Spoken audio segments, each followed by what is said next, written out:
كلها هم وكدر، الطفولة عشتها ضنك وشتاء، ما حسبتها تنقضي كل عسر.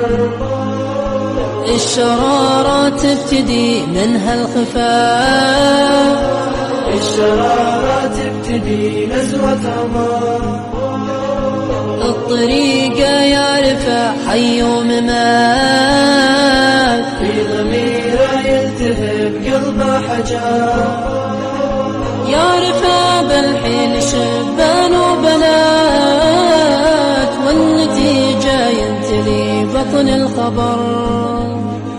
يعرفها بالحين شبان وبنات، والنتيجة ينتلي بطن الخبر.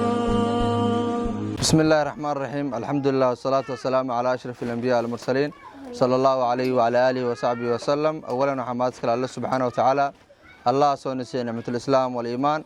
ثانيا وحنا كان ugu mahad celinaya maama ayaan oo ma sha Allah maanta soo sadaqaysatay waa hantidan hortiin idin kaga muuqato sida raashinkan oo isugu jiro bur iyo sokor iyo bariis iyo baasta oo dheer ah iyo baasta macaroni iyo caano booro oo cunug yar la siinayo iyo gasac caano weyn oo ilmaha shaax loogu cadeynayo ilmaha yar ka cabayaan iyo caagan saliida ah iyo laba joodari laba barkin iyo joodari kale oo yar oo saddexaad oo cunug yar la seexinayo iyo sariirtiisa oo hadda hortiina lagu rakibay u jeedaan. marka maamadaas maama ayaan khayr ilaaha siiyo, muraadkeeda ilaaha u sakhiro, dambiga dambi waalidkeeda ilaaha dhaafo, muraaday leedahay muraadka ilaaha u sakhiro, wadan qurbay joogaan wadankooda ilaaha ku amaansado. maama ayaan sidaada u jeedid waa kana kulli insha Allah wixii aad noo soo wakiilatay lacagtii aad ii soo dhiibtay sidii joodariyaasha labada joodari oo ay ku seexan lahaayeen joodariga yar cunug ku seexan lahaay barkimii iyo raashinkii aan ugu soo adeegay ma sha Allah ilmihiina sidaad u jeedid aad ay u faraxsan yihiin. marka kulli dhammaan ummadda muxsiniinta ah meel walba ay joogaan waxaan codeer aan ugu baaqayaa inay mar walba ay garab istaagaan dadka masaakiinta iyo dadka danyarta iyo agoonta iyo rajada.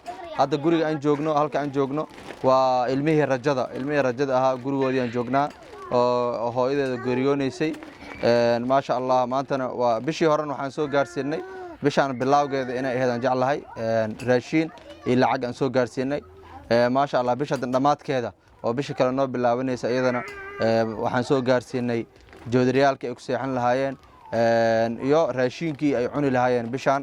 marka ummadda muxsiniinta meel walba ay joogaan waxaan codeer aan ugu baaqayaa inay ciddaan ay ka warhayaan sida maama ayaan maanta ay ugu warhayso kale in looga warhayo. marka cunugan yar cunuga oo 2 bilood jiro uu xanuunsan yahay dhabarka wuxuu ka yahay naafo oo ka yahay marka dhakhtar u baahan yahay ilaa hadda wax dhakhtar aan la geeyay ma jirto dhakhtar u baahan yahay. marka ummadda muxsiniinta meel walba ay joogaan waxaan codeer aan ugu baaqayaa inay soo garab istaagaan qaasatan dhaqaatiirta isbitaalada ku yaala magaalada Muqdisho ka qayb qaata cunugan oo qaybta dambe bareeliska ah oo lagu arkay asagoo 2 bilood jiro haddana wuxuu jiraa 2 sano jira. marka insha Allah intaas hadalkii aan ku soo ganaanada. السلام عليكم ورحمة الله وبركاته.